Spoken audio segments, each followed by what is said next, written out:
Сәлеметсіздер ме? Каналға қош келдіңіздер. Бүгін біз сіздермен осындай әдемі гүлмен танысатын боламыз. Негізі мен бұл гүлді Қызылордадан сатып алғанмын.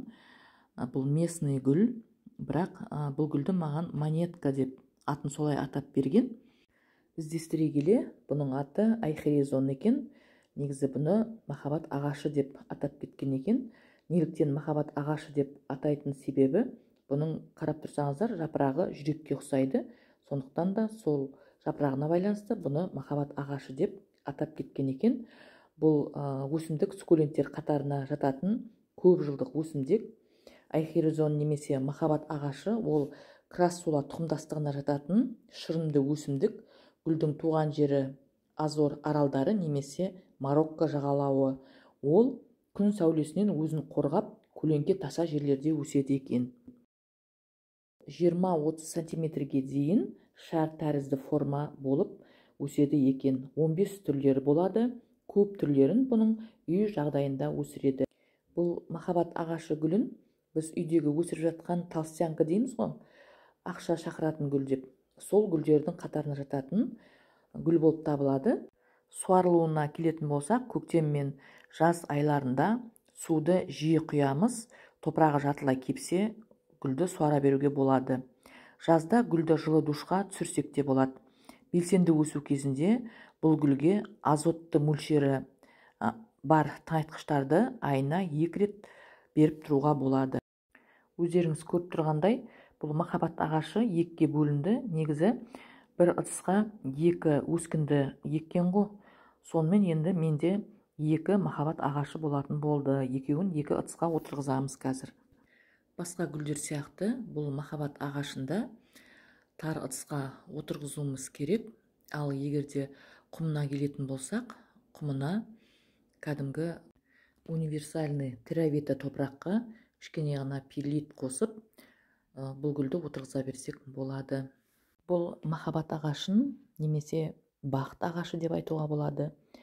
Гүлді қай уақытта отырғызамыз дейтін болсақ, махаббат ағашын сәуір айында отырғызу керек. Бірақ бұл гүлді сирек отырғызуға болмайды. Өйткені бұның тамыры жіңішке болғандықтан, тамырын зақымдап алсақ, ол гүл өліп қалады. Бұл гүлдің тамыры өте нәзік болады екен. Айхерезон ол гүлдейтін гүл. Өзінің сап-сары майда әдемі гүлдерін шығарады. Егерде 2 жылғы гүл болатын болса, бұл гүлдемейді. Ал 3-ші жылға қарай ол гүлдей бастайды. Гүлдеген уақытта бұл жапырағын тастай бастайды. Оған қорқудың керегі жоқ.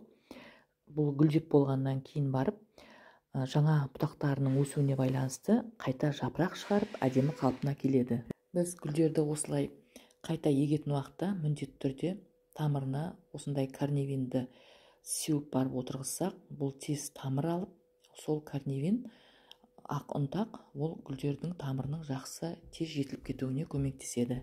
Толстянка гүлі сияқты бұл гүлдің де жапырақтары, егерде топырағы құрғаса, су аз болып, су ішкісі келген уақытта бұл өзінің жапырақтарын жұмсарта бастайды.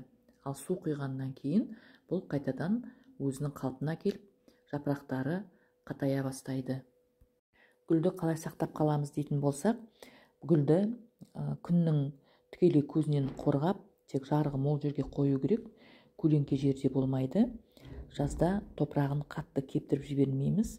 Кепкен жағдайда мол су құйып суарамыз. Сирек су құятын болсақ, бұның түрі жоғала бастайды. Көбейту жолына келетін болсақ, дәннен және сабағын кесу арқылы көбейтуге болады. Сабағы суға салып, тамырлатып егуге де болады, немесе бірден тамырлатпай топыраққа отырғызуға болады. Бұл махаббат ағашының сабақтары қыстан кейін ұзын ұсқынсыз болып өсіп кетеді. Сондықтан да көктем мезгілінде оның жоғарғы артық өсіп тұрған сабақтарының барлығын қиып, гүлді бір қалыпқа келтіріп жасартамыз. Сол кезде гүл жан-жағынан бұтақтар шығарып, басқа жаңа жапырақтар шығарып, қайттан жайқалып, әдемі болып өсетін болады. Міне мен сіздерге тағы да бір осындай бір әдемі, сондай бізге махаббат, бақыт сыйлайтын айхерезон деп аталатын гүлмен таныстырдым, оның күтімі туралы айттым. Егер де басқа да сұрақтарыңыз болса, комментарийға жазып сұраңыздар, мен жауап беремін.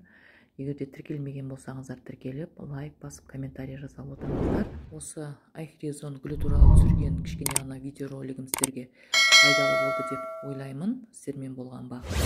Саламатта болыңыздар.